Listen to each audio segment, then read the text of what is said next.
안녕하십니까. 거꾸로 투자하는 쇼킹 부동산입니다. 한국은행 폭탄 발언에 난리 났다. 시작해보겠습니다. 자, 한국은행이 금일 통화신용 정책보고서와 관련된 기자 설명회를 가졌습니다.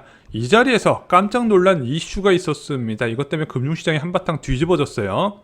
자, 먼저 통화신용 정책보고서에서 금리 인상과 관련된 정보를 살펴보겠습니다. 대표적으로 성장률과 물가상승률을 보시면 된다 그랬죠. 자, 경제 성장률 올해 4% 성장하고 내년에 3%로 완연한 회복세를 보인다고 이야기를 했고요. 물가상승률 올해 1.8% 그리고 내년에 1.4%로 물가 불안은 심하지 않을 거라 언급을 했습니다. 이것은 한국은행 5월 경제 전망치를 그대로 활용을 했어요.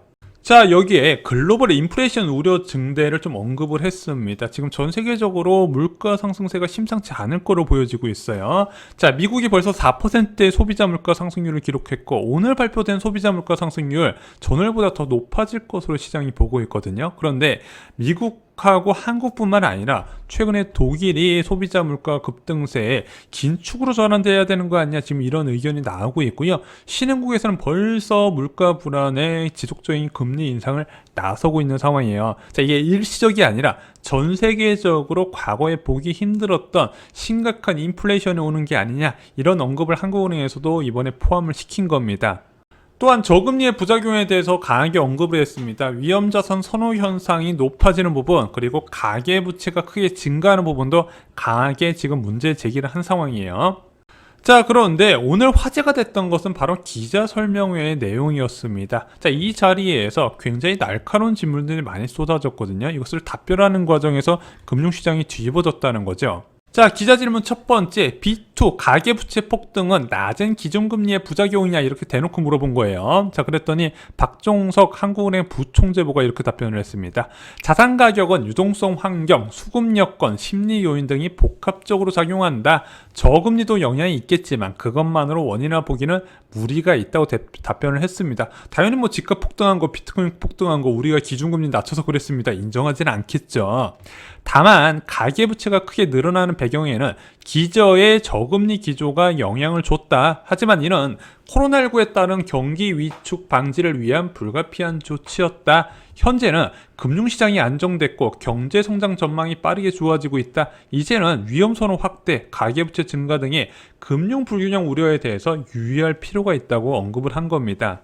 자, 두 번째 질문은요. 한국은행은 일시적인 물가 상승이라고 했는데 기존보다 우려가 커졌다고 봐야 하냐? 왜냐면은 3월달까지만 해도 한국은행에서는 자, 물가가 좀 튈 수는 있는데 일시적이다. 2분기 때 일시적으로 튀고 하반기 때 안정, 내년엔 더 떨어질 것이다. 그래서 물가 걱정할 필요도 없다, 이렇게 언급을 했는데, 최근에 5월 27일 날 발표된 경제 전망에서 물가 전망을 수정했거든요. 2월 전망 1.3%에서 1.8%로 수정치를 발표를 했습니다. 자, 2월 전망보다 달라진 이유는 유가, 농축수산물 등의 공급 요인이 크게 작용했고요. 예상보다 경기 회복세가 빨라 수요층 요인도 작용을 했습니다.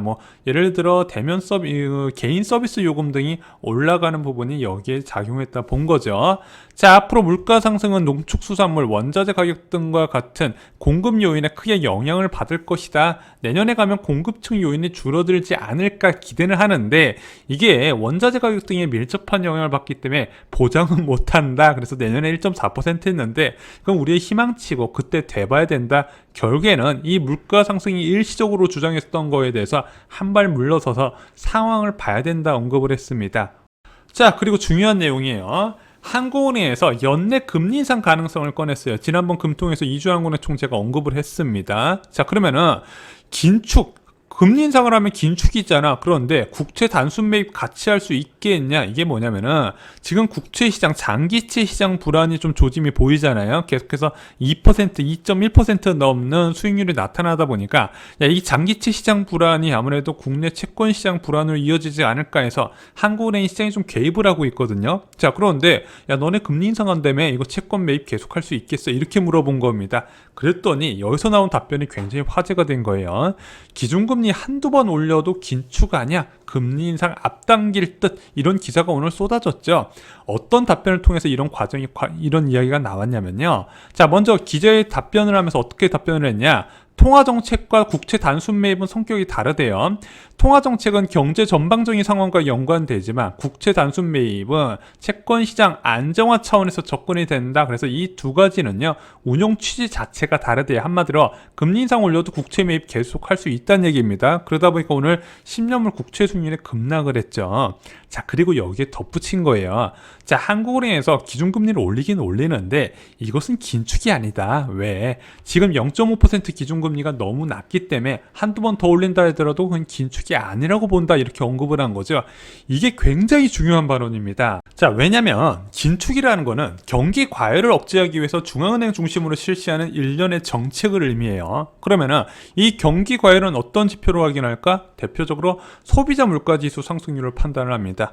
경제가 너무 좋아서 기업 실적이 폭발을 해요. 고용도 늘리고 보너스도 팍팍 지급하다 보니까 자, 소비자들이 마구마구 지르기 시작합니다. 수요 확대에 따른 높은 물가 상승률, 그런 인플레이션율이 치솟기 시작하겠죠. 그러면은 자, 이렇게 물가가 갑작스럽게 올라가는 부분은 경제에 악영향을 주니까 시중에 풀린 돈을 회수하면서 과열을 꺼트리는 게 바로 긴축이라는 거죠. 그런데 한국은행에서 금리 인상 두 차례는 긴축이라고 안 하는 의미는 무엇이다? 지금 기준금리가요, 코로나19 같은 특수한 상황이 만든 비정상적인 초저금리 상황이라는 것을 언급을 한 거예요. 그래서 한국은행 입장에서는 야, 이렇게 초저금리 상황, 비특수한 상황에서 만든 초저금리 상황이 너무 사람들 투기를 부추기고 부채가 너무 늘어나게 하는 요인이 됐네. 자, 그런데 경제는 회복이 됐다. 더 이상 이 조치를 취할 이유가 없다. 다시 정상으로 돌려야겠다 해서 이거는 정상화의 조치지 아까 말씀드렸던 과열에 따른 긴축이 아니라고 언급을 한 겁니다. 즉 한국은행에서 준 신호를 잘 읽으셔야 됩니다. 왜냐하면 코로나19 이전 상황에서 기준금리가 1.25%였어요. 자, 이때는요, 이 1.25% 기준금리를 실효안으로 봤습니다. 한국이 낮추면서 효과를 볼 수 있는 가장 낮은 금리라고 봤던 거예요. 자, 그래서 미중 무역전쟁 같은 크나큰 충격이 오더라도 1.25% 이하로 안 낮췄습니다. 그럼 여기까지는 부채 증가나 자산 쏠림 등의 부작용 방지 차원에서 올릴 수 있다고 얘기한 거예요. 과열과 상관없이. 그러면 일단 여기까지는 올리고 나서 진짜 과열이 오게 되면 진짜 긴축을 단행하겠다, 이렇게 이야기를 한 거죠. 자, 이런 기준금리가 예상보다 빠르고 높게 오를 수 있다는 것을 의미합니다. 1.25%까지는 그냥 올린다는 얘기고 물가에 따라서 긴축을 결정할 것이다, 이렇게 보여지는 겁니다. 그래서 물가에 따라서 긴축을 결정하는 시점이 언제냐? 내년이나 내후년쯤에 물가가 불안하게 되면 기준금리가 예상보다 크게 치솟을 수 있다는 거예요. 자, 지금 우리 많은 사람들이 상식적으로 0.5% 기준금리잖아요. 야, 그러면은 여기서 1.5%까지만 올라가려도 4번이나 올려야 돼요. 설마 그렇게 올리겠어? 코로나19도 있고 여러 가지 불확실성이 있는데, 자, 그런데 한국은행에서는 일단 정상화를 1.25% 올리고 그 이상도 열어놨다, 이렇게 받아들이셔야 된다는 겁니다. 자, 네 번째 질문 살펴보겠습니다. 지금 가계빚이 너무 많은데 금리 인상하면 문제되지 않을까, 이렇게 물어본 겁니다. 자, 그랬더니 금리 인상으로 차주 부담이 확대되는 건 사실이다. 이런 부분에 영향까지 검토를 하겠다. 하지만 경기 상황과 물가 상황이 호전되며 금융 불균형 측면을 고려해야 한다. 자, 이런 거 감안하겠지만 지금 부작용 때문에 올려야 된다, 이렇게 언급을 한 거죠. 금리 인상 충격은 통화 정책이 아닌 다른 방법으로 보완해야 된다. 취약계층 보호를 위한 프로그램을 가동 중이다 하면서 금융 중개 지원 대출 프로그램 한도 및 금리 부분을 언급을 했어요. 자, 이런 식으로 우리가 보완적인 내용으로 자, 취약계층을 돌봐야지. 자, 사람들 부담 늘까봐 통화 정책을 못 건든다, 이럴 순 없다, 이렇게 언급을 한 겁니다. 한마디로 영끌한 사람 배려 없이 팍팍 올린다는 뜻이에요. 자, 여전히 많은 사람들이 야, 지금 같은 많은 가계부채에서 금리 올리면 큰일 나기 때문에 한국은행에서 적극적으로 못 올릴 거다, 이렇게 믿는 분들이 꽤 많이 있거든요. 자, 그 예상을 100% 뒤집은 발언입니다. 생각보다 과감하게 올릴 수 있다는 부분을 언급을 한 거예요. 자, 저는 미국이나 일본 사례를 보더라도요. 자, 자산시장 버블 붕괴가 일어났던 긴축 상황에서 자산시장 가격 변화나 또는 부채 차주에 대한 배려는 생각보다 적었다는 거, 오직 물가 상승률 하나만 보고 피도 눈물도 없이 올려왔던 것을 과거에도 많이 설명을 드렸었습니다. 조심하시는 게 좋습니다. 자, 지금 통화당국의 금리 인상 언급 부분이요. 연내 금리 인상뿐만 아니라 야, 이러다가 3분기에 금리 인상도 가능하겠다. 이 정도로 강한 시그널을 지속해서 주고 있습니다. 6월 12일 날 한국은행 창립 기념일에서 이주랑군의 총재 발언을 좀 주목하시는 게 좋을 것 같습니다. 저희도 그 자료 영상으로 올려드리겠습니다. 좋아요, 구독, 공유 꼭 부탁드립니다. 감사합니다.